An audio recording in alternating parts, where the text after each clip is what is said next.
இதோ ஓநாய்களிடையே ஆடுகளை அனுப்புவதைப் போல நான் உங்களை அனுப்புகிறேன். எனவே பாம்புகளைப் போல முன்மதி உடையவர்களாகவும் புறாக்களைப் போல கபடு அற்றவர்களாகவும் இருங்கள். எச்சரிக்கையாக இருங்கள்.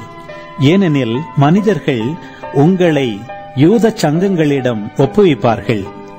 தங்கள் தொழுகை கூடங்களில் உங்களை சாட்டையால் அடிப்பார்கள். என் பொருட்டு ஆளுநர்களிடமும் அரசர்களிடமும் உங்களை இழுத்துச் செல்வார்கள். இவ்வாறு யூதர்கள் முன்னும் பிற இனத்தவர் முன்னும் சான்று பகர்வீர்கள்.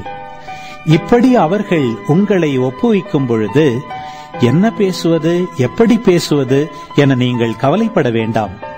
நீங்கள் என்ன பேச வேண்டும் என்பது அந்நேரத்தில் உங்களுக்கு அருளப்படும்.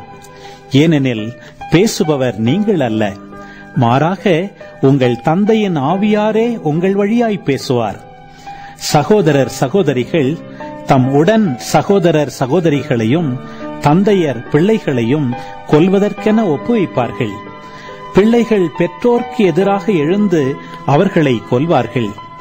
என் பெயரின் பொருட்டு உங்களை எல்லாரும் வெறுப்பர்.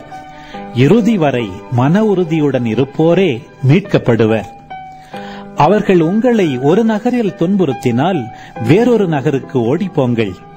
மானிட மகனின் வருகைக்கு முன் நீங்கள் இஸ்ரவேலின் எல்லா நகர்களையும் சுற்றி முடித்திருக்க மாட்டீர்கள் என உறுதியாகவே உங்களுக்கு சொல்கிறேன்.